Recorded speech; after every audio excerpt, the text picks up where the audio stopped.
Manasye berumur 12 tahun pada waktu ia menjadi raja, dan 55 tahun lamanya ia memerintah di Yerusalem.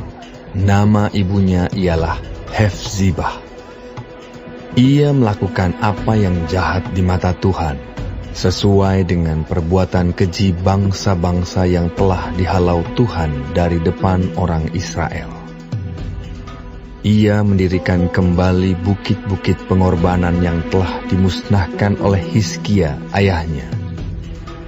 Ia membangun mesbah-mesbah untuk Baal, membuat patung Asyera seperti yang dilakukan Ahab, raja Israel, dan sujud menyembah kepada segenap tentara langit dan beribadah kepadanya. Ia mendirikan mesbah-mesbah di rumah Tuhan, walaupun sehubungan dengan rumah itu, Tuhan telah berfirman, "Di Yerusalem, aku akan menaruh namaku." Dan ia mendirikan juga mesbah-mesbah bagi segenap tentara langit di kedua pelataran rumah Tuhan. Bahkan, ia mempersembahkan anaknya sebagai korban dalam api, melakukan ramal dan telaah, dan menghubungi para pemanggil arwah dan para pemanggil roh peramal. Ia melakukan banyak yang jahat di mata Tuhan, sehingga ia menimbulkan sakit hatinya. Ia menaruh juga patung Asyera yang telah dibuatnya dalam rumah, walaupun sehubungan dengan rumah itu, Tuhan telah berfirman kepada Daud dan kepada Salomo anaknya, "Dalam rumah ini dan di Yerusalem, yang telah kupilih dari antara segala suku Israel, aku akan menaruh namaku untuk selama-lamanya.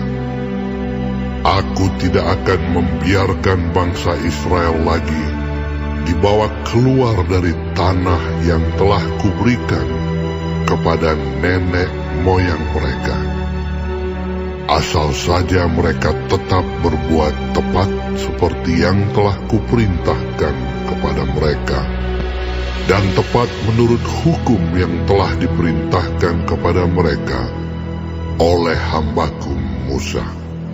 Tetapi mereka tidak mau mendengarkan, dan Manasye menyesatkan mereka, sehingga mereka melakukan yang jahat lebih daripada bangsa-bangsa yang telah dipunahkan Tuhan dari hadapan orang Israel.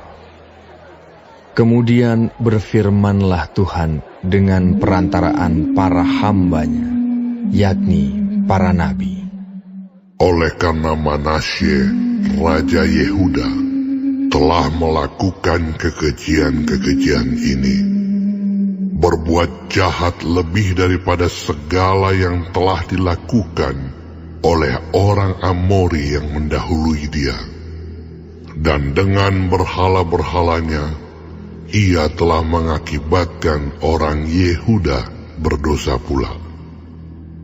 Sebab itu beginilah firman Tuhan Allah Israel, sesungguhnya aku akan mendatangkan malapetaka atas Yerusalem dan Yehuda, sehingga setiap orang yang mendengarnya akan bising kedua telinganya.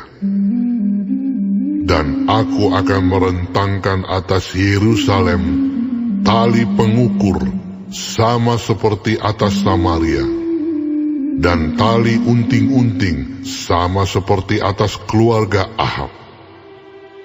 Dan aku akan menghapuskan Yerusalem seperti orang menghapus pinggan, yakni habis dihapus, dibalikkan pula menungging.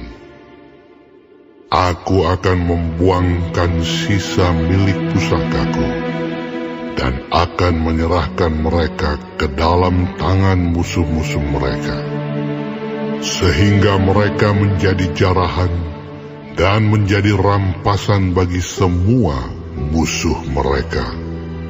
Oleh karena mereka telah melakukan apa yang jahat di mataku, dan dengan demikian Mereka menimbulkan sakit hatiku, mulai dari hari nenek moyang mereka keluar dari Mesir sampai hari ini.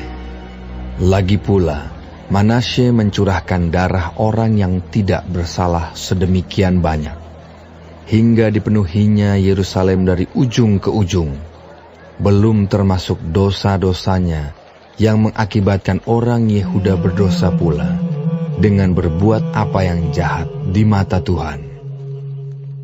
Selebihnya dari riwayat Manasye, segala yang dilakukannya dan dosa-dosa yang diperbuatnya, bukankah semuanya itu tertulis dalam kitab sejarah raja-raja Yehuda? Kemudian Manasye mendapat perhentian bersama-sama dengan nenek moyangnya, dan ia dikuburkan di taman istananya, di taman Uza. Maka Amon, anaknya, menjadi raja menggantikan dia. Amon berumur 22 tahun pada waktu ia menjadi raja, dan 2 tahun lamanya ia memerintah di Yerusalem. Nama ibunya ialah Mesulemet binti Harus dari Yotba. Ia melakukan apa yang jahat di mata Tuhan, seperti yang telah dilakukan Manasye ayahnya. Ia hidup sama seperti ayahnya dahulu, sambil beribadah kepada berhala-berhala yang disembah oleh ayahnya dan sujud menyembah kepada mereka. Ia meninggalkan Tuhan, Allah nenek moyangnya, dan tidak hidup menurut kehendak Tuhan. Dan pegawai-pegawai Amon mengadakan persepakatan melawan dia dan membunuh raja di istananya.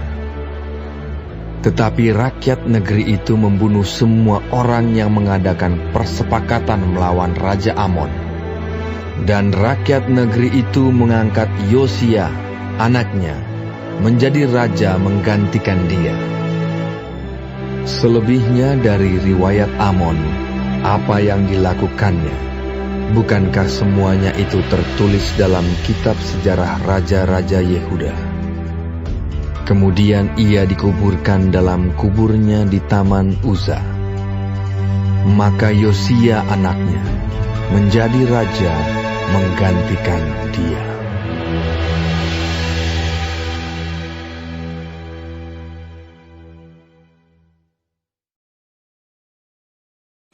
Shalom semua jemaat Tuhan. Kembali kita di dalam pendalaman Alkitab Clearsight. Sekarang kita sudah memasuki kitab 2 Raja-Raja 21. Tuhan Yesus memberkati. Hizkia digantikan oleh anaknya yaitu Manasye, dan dia memerintah selama 55 tahun. Tetapi dia melakukan apa yang jahat di mata Tuhan. Raja ini begitu jahat, memandang rendah sekali kepada Allah Hizkia yaitu ayahnya. Manasye melakukan apa yang jahat. Dia kembali mendirikan bukit-bukit pengorbanan, membangun mesbah-mesbah bagi Baal, membuat patung Asyera dan sujud menyembah kepada segala tentara langit, dan menaruh patung Asyera di rumah Tuhan. Raja Manasye juga mempersembahkan anaknya sebagai korban dalam api. Semua ramalan dan telaah yang dilakukan sangat menyakiti hati Tuhan. Ia juga banyak mencurahkan darah orang yang tidak bersalah. Dan akibatnya Tuhan mendatangkan malapetaka atas Yerusalem dan Yehuda sehingga membisingkan telinga orang yang mendengarnya. Di sini kita melihat kejahatan seorang pemimpin memiliki konsekuensi yang berdampak luas pada rakyatnya. Seorang pemimpin sangat menentukan masa depan rakyatnya. Karena itu, kita harus jeli memilih pemimpin yang takut akan Tuhan, baik dalam gereja maupun dalam pemerintahan. Setelah Manasye wafat, digantikan oleh anaknya Amon. Dia juga melakukan apa yang jahat di mata Tuhan. Dia beribadah kepada banyak dewa. Amon dengan jelas memilih melawan Tuhan. Dia melihat teladan ayahnya Manasye, dan akibatnya umat Tuhan juga ikut disesatkan. Allah tidak membiarkan kejahatan itu begitu saja. Allah menyatakan hukumannya melalui musuh Yehuda yang akan menghancurkan Yerusalem dan mengangkut penduduknya ke dalam pembuangan kelak. Dan Allah menghukum Raja Amon secara khusus melalui kudeta dari pegawai-pegawainya. Kita perlu mendoakan para pemimpin baik di dalam gereja maupun dalam bangsa ini, supaya mereka tidak menyalahgunakan tahta atau kuasa mereka, tetapi supaya mereka menegakkan keadilan dan kebenaran bagi kesejahteraan umat dan bangsa. Amin. Tuhan Yesus memberkati.